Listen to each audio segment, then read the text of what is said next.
দর্শক, এই মুহূর্তে অবস্থান করছি রাজধানীর গুলশানে।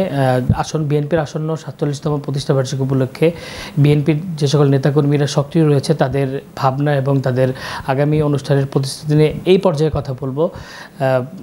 শিবচরের যে ভদ্রাসন ইউনিয়ন সাবেক বিএনপি সাধারণ সম্পাদক যিনি শিপন ভাই সরাসরি এখন তার আগামী নির্বাচন এবং প্রতিষ্ঠাবার্ষিকী উপরে তার প্রস্তুতি এবং তার অনুভূতি সম্পর্কে সরাসরি এখন জানার চেষ্টা করব। ভাই, চ্যানেলে আপনাকে স্বাগতম এবং আপনার আগামী ৪৭তম প্রতিষ্ঠাবার্ষিকী উপলক্ষে আপনার ইউনিয়ন বিএনপির পক্ষ থেকে কী কী প্রস্তুতি থাকছে এবং এবছর যেহেতু প্রেক্ষাপট ভিন্ন, নতুন বাংলাদেশের এই আঙিনায় বিএনপি নতুন করে একটা প্রতিষ্ঠাবার্ষিকী করতে চাচ্ছে, সে বিষয়ে যদি অনুভূতি প্রকাশ করতেন। বিসমিল্লাহির রহমানির রহিম। আমি শিবচর থানা ভদ্রাসন ইউনিয়নের সাবেক সাধারণ সম্পাদক বিএনপির।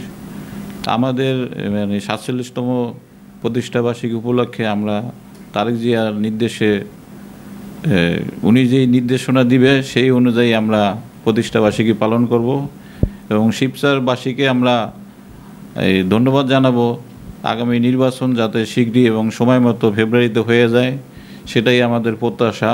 এবং শিবচরবাসীর কাছে আমার একটাই অনুরোধ, যাতে জামাল কামাল মোল্লা আমাদের বিএনপির পক্ষ থেকে নমিনেশন নিয়ে এবং বিপুল ভোটে পাশ করে যাতে আমরা সেই সিটটা এবং তারেক জিয়ার আমরা উপহার দিতে পারি, এটাই তো আমাদের প্রত্যাশা।